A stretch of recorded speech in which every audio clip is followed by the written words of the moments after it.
हमारे जो अध्यात्म मार्ग में है, इसमें को न काहू के सुख दुख कर दाता। बद्दुआ से दुख होता है, और दुआ शब्द का मतलब आशीर्वाद ही होगा। क्यों? दुआ का मतलब आशीर्वाद ही होगा। बद्दुआ का मतलब बुरे वचन बोलना, उसको साप समझ लो। शास्त्रीय भाषा में साप या वरदान। दुआ बद्दुआ का मतलब तो ऐसा ही होगा ज्यादा। तो ये क्योंकि उर्दू शब्द है दुआ बद्दुआ, तो मुझे लगता है दुआ का मतलब आशीर्वाद और बद्दुआ का मतलब साप, जैसे ऋषि जन देते थे, या कोई कटुवचन बोलकर जाओ तुम्हारा बुरा हो, ऐसा। तो हम शास्त्रीय भाषा की बात कहते हैं। को न काहू के सुख दुख कर दाता, और निज कृत कर्म भोग सुन भ्राता। कोई किसी को सुख दुख नहीं देता, अपने कर्म ही अपने को सुख दुख देते हैं। जैसे आप यहां चल करके आए, भावना कि भगवान के दास, जो भगवान के स्वरूप, भगवान के निज जन, आज हम संत दर्शन करेंगे, आज संत संग करेंगे। आपका सच्चा कर्म बन रहा है, आप भाव से आ रहे हो, आपका मंगल होगा। अब जो आपका मंगल होगा उसमें हम प्रधान नहीं हुए, उसमें आप प्रधान हुए। आपने सोचा आज सत्संग सुनेंगे, भगवान के मार्ग में चलने की इच्छा से। अब आपने जो वचन पकड़ा और आपका मंगल हुआ, उसमें आपकी प्रधानता है, क्योंकि आपने वचन पकड़ा, आपने वचनों पर श्रद्धा की, आप आए, आपने भावना की। एक ये, अब वो अंदर से जैसे लग रहा है कि बाबा के पास गए, हमारा काम बन गया, या बाबा का आशीर्वाद। सत्य बात पूछिए, उसमें आपका प्रधान रोल है। आपकी भावना, आपकी श्रद्धा, आपका आना, घंटों इंतजार करना, ये आपका सत्कर्म बना। अब यही एक आदमी आता है, देखते हैं यार क्या चक्कर है। अब वो आया वहीं जहां कईयों को आनंद और शांति मिली, अब वो अशांत होकर निंदा करके अपने कर्म बिगाड़कर दुख। तो क्या यहां से बद्दुआ उसको मिली? क्या यहां से दुआ मिली? नहीं, उसका विचार, उसकी भावना, उसका कर्म दुआ, और उसका विचार, उसका भावना, उसका कर्म बद्दुआ। उसका कर्म ही उसे वैसे बन गए। नहीं तो भगवान सबके हृदय में आनंद सिंधु विराजमान है, फिर दुख क्यों? स्वयं भगवान सबके हृदय में विराजमान है, जो आनंद समुद्र है। गोस्वामी जी लिखते, सबके हृदय अछत विकारी, पर सकल जीव जग दीन दुखारी। आनंद सिंधु भगवान सबके हृदय में विराजमान, फिर दुख क्यों हो, चिंता क्यों हो, शोक क्यों हो, भय क्यों हो? क्योंकि हम भगवान का भाव ही नहीं मानते। मनमानी आचरण करते हुए ऐसे कर्म कर रहे हैं जो हमें दुख प्रदान करे, चिंता प्रदान करे, शोक प्रदान करे। हाँ, भगवान के आश्रित होकर हम ऐसे कर्म कर रहे हैं जो हमें सुख प्रदान करे, निश्चिंतता प्रदान करे और भगवत आनंद प्रदान करे। मुझे लगता है पूरे जब हम फाइनल पे पहुंचते तो अपना ही कर्म सुख और दुख देने वाला है। कह नहीं, हमारे ऊपर गुरु जी की बड़ी कृपा है, तो वो कृपा तब हुई ना जब आपने श्रद्धा की, आपने वचन माने, आप उनकी शरण में गए, आप उनकी बात के अनुसार चले। तो इसमें मूल कौन हुआ? आप हुए। अगर आप ना माने, आप अश्रद्धा करें, तो भला फिर कोई बदल के दिखावे? नहीं बदल सकते। भगवान भी हृदय में बैठे, तुम्हें तभी बदलेंगे जब श्रद्धा करो, विश्वास करो, आत्मसमर्पण भगवान को करो, नाम जप करो। तब आप देखेंगे, तब आपको लगेगा बड़ी कृपा है, हमारा जीवन बदल रहा है, हमें बड़ा आशीर्वाद भगवान का मिल रहा है, हमारा जीवन बदल रहा है। क्यों? आपने श्रद्धा किया, विश्वास किया। भवानी शंकरो वंदे श्रद्धा विश्वास रूपिणो, याभ्याम बिना न पश्यंती। बिना श्रद्धा विश्वास के हृदय में विराजमान नहीं अनुभव में आ रहे। तो कर्म ही हमारा पूजा है, और कर्म ही हमें दुख सुख देने वाला, पक्का समझो। अगर आपके कर्म ठीक हैं तो किसी से आशीर्वाद की जरूरत नहीं, सब कोई आशीर्वाद देगा। मान लो, जहां पर कृपा राम की हुई ता पर कृपा करे सब कोई। कृपा जब आप भगवान की आज्ञा के अनुसार अच्छे कर्म कर रहे हो, जैसे गीता जी में आदेश है, संत जन जैसा करते, और बुरे कर्म तो अपने आप दुख मोल ले रहे हैं। आपको कोई बद्दुआ दे, हमें कोई बद्दुआ, जा मर जा, मर जाएंगे क्या? हमारे अगर कर्म सही हैं तो किसी भी ग्रह नक्षत्र, किसी भी विनायक, किसी भी शक्ति की ताकत नहीं कि हमें गिरा सके। अगर हमारे कर्म बिगड़ गए तो कोई बना भी नहीं सकता, ये भी बात समझ लो। अब जैसे बोले हमने तो देवी की आराधना की, हमारा काम बन गया, आपका कर्म हुआ ना, आपने देवी की आराधना की, आप स्वीकार करते हैं ना, सही ढंग से हो गई, उसका फल मिला, आपको आनंद मिला, आपको लगा बड़ी कृपा हो गई। बात समझनी है, अपने सुख दुख का निर्माण हम स्वयं करते हैं। हाँ, कर्म बुरा किया, अब तुम्हें लगा कि अंतर ध्यान हो गया, कोई जाना नहीं, अब वो फल देने आएगा, तब तुम्हें लगेगा कि भगवान दुख दे रहे हैं। कर्म बहुत सुंदर आपका बना और जब सुख देने आया और आप किसी संत के पास गए, भगवत मंदिर में, बोले उसी दिन से काम बनना शुरू हो गया, क्योंकि वो कर्म लागू हो गया शुभ। अब ये रहस्य ना जानने के कारण कोई निंदा करता है और कोई स्तुति करता है, लेकिन बात उसमें आप हैं मुख्य। आप ना चाहें तो आपका कोई उद्धार नहीं कर सकता, आप ना चाहें तो आपको कोई संसार से हटा नहीं सकता, आप लगे रहें। आपने चाह की, आप उधर चले, आपने प्रयास किया परमार्थ में, तो आप ऊंचाई पे चलने लगे। अब आप उसे कृपा समझो या कर्म समझो। अगर आप उन आज्ञा के अनुसार ना चलो तो कृपा तो सबके ऊपर भगवान की है। कह रहे सब पर मोरी बराबर दाया, सब मम प्रिय सब मम उपजाए। मेरे बच्चे हो, मैं सब पर बराबर प्यार करता हूं, फिर दुख क्यों? एक सुखी है एक दुखी है। बोले कर्म अवश्य में भोक्तव्यम कृतम कर्म शुभाशुभम, शुभ अशुभ कर्म का हम अपने कर्मों का सुधार करने आए हैं। ऐसे हम भागवतिक कर्म करें, निष्काम कर्म करें, जिससे हमारे कर्म बंधन नष्ट हो जाए और हम परम सुख स्वरूप भगवान को प्राप्त हों।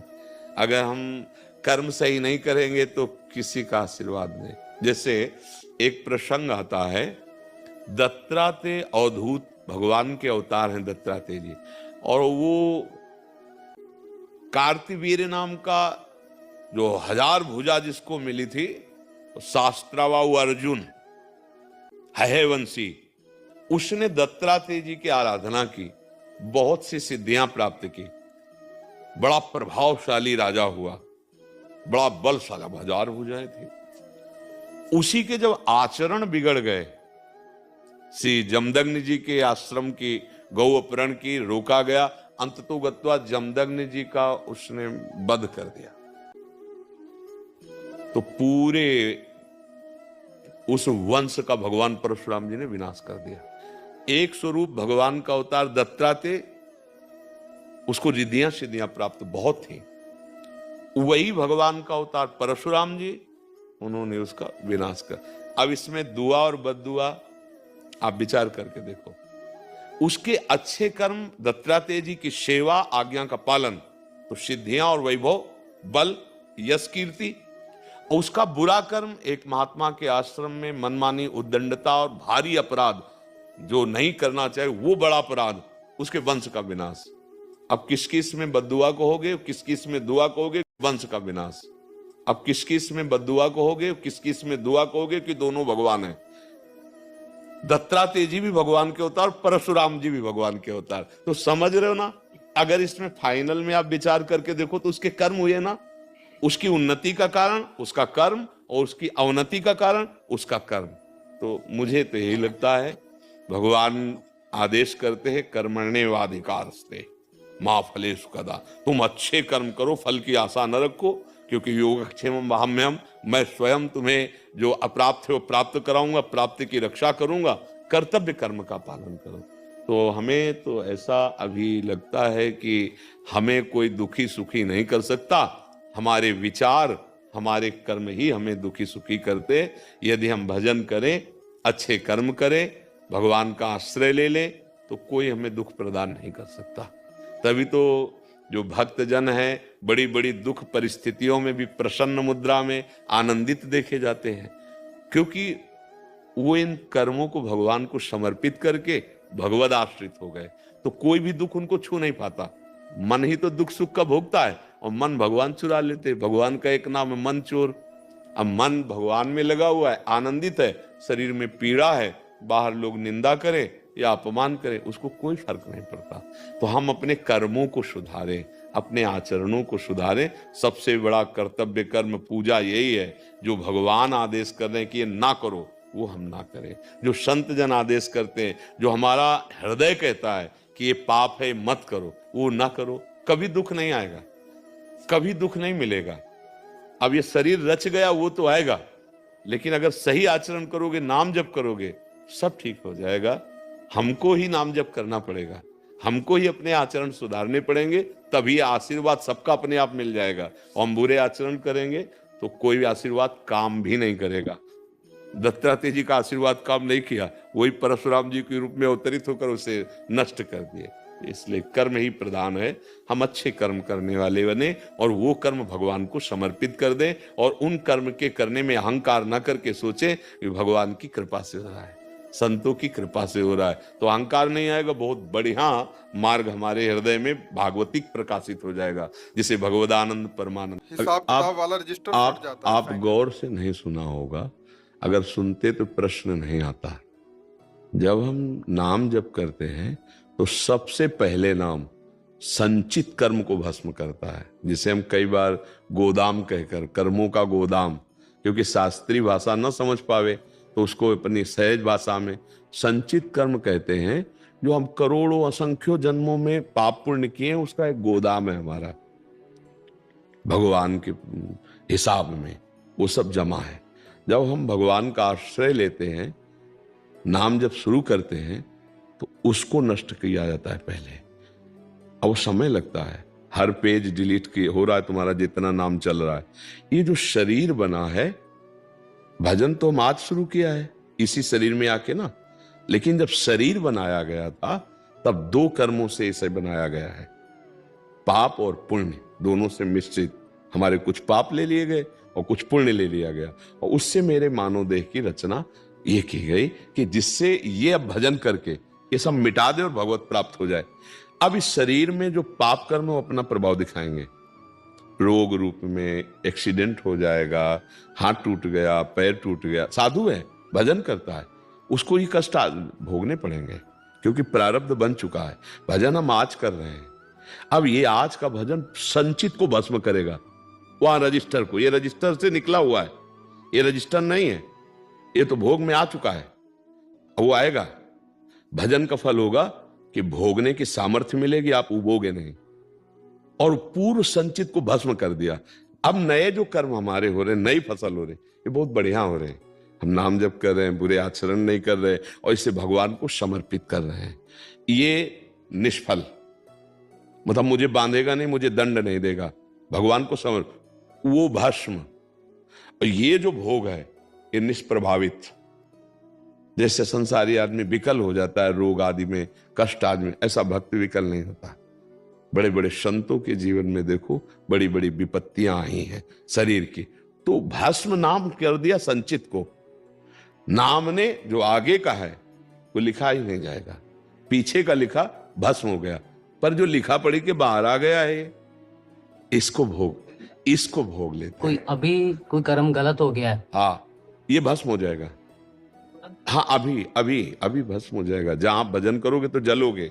ये जो बना था तो इसका प्रारब्ध भोग था, अब इसका प्रारब्ध भोग भोगना होगा।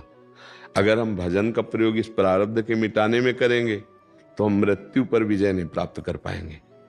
हमको सबसे बड़े पहलवान को पछाड़ना है मृत्यु। ये बहुत छोटे छोटे पहलवान हैं सृष्टि के, काम क्रोध लोभ मोह मद मत्सर, ये छोटे हैं, मृत्यु से बढ़कर नहीं है। ये तो भोगों में गिराते हैं, वो बार बार मुझे हर बार मार रही मृत्यु। इस बार मृत्यु पर विजय प्राप्त करने के लिए हम आए, जीवन मुक्त होने के लिए, तो हम नाम जप करते हैं और भगवान को अर्पित करते हैं और शरीर के प्रारब्ध को भोग लेते हैं। आगे अच्छे कर्म करते हैं, पीछे सब भस्म हो गए। आगे वाली फसल अब हमको दंड नहीं देगी, क्योंकि वो भगवान को समर्पित है। हम जीवन मुक्त हो जाएंगे, हम भगवान को प्राप्त हो जाएंगे, हमारा आवागमन का चक्र छूट जाएगा। समझ पा रहे हो ना? हाँ, इसलिए विचलित मत होना कि आज से भजन शुरू किया तो पता नहीं प्रारब्ध लागू है कि नहीं। जैसे आप किसी के पास गए और किसी ने आपको कुछ जंतुर दे दिया, कुछ ऐसा दे दिया और आपका काम बन गया, वो जंतुर से नहीं बना है, वो आपका पूर्व का जो पुण्य विधान था उसी ठीक समय लागू हो गया और वो तुक्का जम गया। ऐसा हुआ भी था। हाँ, तो आप डाली है ना, तो अरे इसे कुछ नहीं होता। नहीं, दुकान वाला बच्चा सब रोग से रहित हो जाएगा, सब संशय जिससे तुम खरीद के लाए हो ना, उसके पास ऐसी लाखों, फिर वो तो बहुत बड़ा पूरा त्रिभुवन का हो जाए ना सुखी। ये तुक्का होता है, किसी ने कह दिया जाओ तुम्हारा काम बन जाएगा, और प्रारब्ध का तुक्का लग गया और वो काम बन गया, अब आप फूले नहीं समा रहे हो। पक्का साल 2 साल कोई मंत्र जप ले तो छोटी मोटी सिद्धि आ जाती है, जीवन हो गया। बड़े बड़े सिद्ध महापुरुषों से सत्संग, गंगा के किनारे बड़े साधन, उन सब बात, ये सब तुम हमारे कर्म को मिटा सको इतनी सामर्थ्य नहीं है। वो केवल एक परमात्मा ऐसी सामर्थ्य रखता है। कभी कभी तुक्का लग जाता है। एक तुक्का, एक गांव में ठाकुर जमींदार थे, उन्होंने बहुत पूजन करवाया, नारियल फुड़वाया और जमीन से वो पानी निकालने के लिए मशीन असफल रहे। उनका लड़का आर्मी में था, वो आया, उनका बाबा तुम काहे कि बेकार के चक्कर में पड़े हो, शराब पी और जूता मारा, बोले आंखों दो, पानी निकल आया। अब वो श्रद्धा उसकी खत्म ना, तो अब इसको आप क्या कहेंगे कि जूते के ठोकर से इतनी दम बंदे में कि निकल है? नहीं, तुक्का लग गया। और भगवान की लीला, समय का, वहां पानी निकल गया, वहां पानी नहीं था, उसने शराब पी और कहा जूता मारा, बोले बाबा यहाँ खुदवा, अगर ना पानी निकल गया तो कहना पानी निकल, वो इतना सिद्ध है। समझिएगा, हमें कई बार हम धोखे में हो जाते हैं, समझ नहीं पाते। हमारा शुभ और अशुभ कर्म, देखो हम बार बार इसलिए समझाते हैं कि आप लोगों का ज्ञान प्रकाशित हो जाए। भगवान वशिष्ठ जी से बढ़कर कोई ज्ञानी त्रिकालज्ञ महात्मा थोड़ी होगा। भगवान वशिष्ठ, सदानंद जी जनक जी के गुरु, बढ़िया जोग लगन कुंडली पत्रिका विचारी गई सिया राम जी की। अब कल होने वाला है राज्याभिषेक, हो गया 14 वर्ष का वनवास, हो गया ना। ऐसी सुकुमारी जुगल जोरी सिया राम जी को नंगे पैर, विशेष उदासी, 14 वर्ष भगवान को वनवास। अब आप क्या विचार, क्या पंडिताई में कुछ कमी रह गई थी क्या? कुंडली विचारने में कमी रह गई थी क्या? भैया भगवान अवतार होकर ये लीला दिखाते हैं कि दुख सुख को भोगना पड़ता है। जिनका नाम जप करके जीवन मुक्त हुआ जाता है, वो भगवान जहां पैदा हो रहे, वो बंधन युक्त जगह। ये सब लीलाएं विचार करनी चाहिए, विचार करनी चाहिए। भगवान वहां जन्म लेते हैं, छुप करके उनको नंद बाबा यशोदा के यहाँ पहुंचाया जाता है, समय पर वो फिर कंस का वध करते हैं। ये सब क्या लीला है उनकी। हम सत्य पर विश्वास करें, भगवान का नाम जप करें, और ये जरूर विश्वास करें कि जो हम कर रहे हैं वही हमें भोगना पड़ेगा। कोई ऐसा नहीं कि हम पाप कर्म करें हमारा काम बन जाए। त्रिकालज्ञ ऋषि भगवान वशिष्ठ जी कह रहे, सुनो भरत भावी प्रबल, बिलख कहो मुनिनाथ, हानि लाभ जीवन मरण जस अपजस विद्या।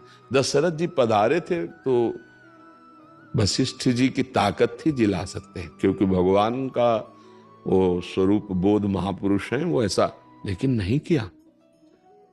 वो अपनी ताकत से कैकेयी जी की बुद्धि को बदल सकते थे, नहीं किया। भगवान का विधान है। हर कष्ट को अयोध्या वासियों ने 14 वर्ष तक सहा। वो प्रेमी जन जानते हैं कि ऐसे प्राण प्रीतम प्रभु के वियोग में कैसे अयोध्यावासी जिए 14 वर्ष तक। मां कौशल्या जी कैसे जी, वैधव्य कोश और राम जी के वियोग को एक एक साथ भयानक 2 दुख, पति का चक्रवर्ती सम्राट महाराज दशरथ जी का अंतर्ध्यान हो जाना, राम जी का वनवास जाना, इन बातों पर विचार करना चाहिए कि जिनके तप के बल से ऐसा बोल रहे, वो लीला जब यहां करते हैं, इसका मतलब है कि हम अपने कर्मों को भोगने को तैयार रहें। कोई आशीर्वाद, कोई ये सब कर्म नहीं मिटा सकता, वो केवल भगवान मिटाते हैं। संतों के आज तक जहां भी जो सच्चे महापुरुष हुए हैं, आप देखना, नाम जप करो, सत्कर्म करो, अनुष्ठान करो, ये सब है। हम तुम्हें ये जादू टोना, ये सब जो भगवत प्राप्त महात्मा हुए, हमने आज तक कभी नहीं देखा। हम जो कह रहे हैं बात अंदर से समझो, आप खूब नाम जप करो, अच्छे आचरण करो, आशीर्वाद मांगने की जरूरत नहीं, आशीर्वाद आपको पहले से ही भगवान ने दे दिया है।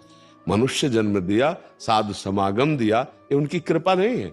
इधर उधर भटकने की जरूरत नहीं कि हमको कोई कुछ उन्नति कर देगा तो हमारी फैक्ट्री चल जाएगी, कुछ नहीं। नाम जप करो, अच्छे आचरण करो, आप खुद उन्नति को प्राप्त होंगे। हाँ, दुख सुख आएगा, कभी दिन कभी रात, जैसे ऐसे कभी दुख कभी सुख, उसको चुपचाप सह लो। हाँ, अगर आपको सांसारिक सुख ही चाहे तो अनुष्ठान करो, नाम का अनुष्ठान, संत सेवा, गौ सेवा, भगवत सेवा। समाज जो ऐसी स्थिति में है कि वो दवाई नहीं, तो आप मेहनत करो, पैसा कमाओ, सेवा करो, देखो आपका धर्म आपको उन्नतिशील बना देगा। तो धर्माचरण करो। जिन लोगों को भ्रम है कि हम पापाचरण करेंगे और कहीं चले जाएंगे और कुछ रुपया देंगे और वो हमको आशीर्वाद दे देंगे, जंतुर मंतुर ऐसा, और हम सुखी हो जाएंगे, तो मुझे लगता है कि नहीं, आपका कर्म ही आपको सुख दुख देगा। कौन काहू के सुख दुख कर दाता, निज कृत कर्म भोग सुन। अवश्य में भोक्तव्यम कृतम कर्म। खूब नाम जप करो, अच्छे आचरण करो।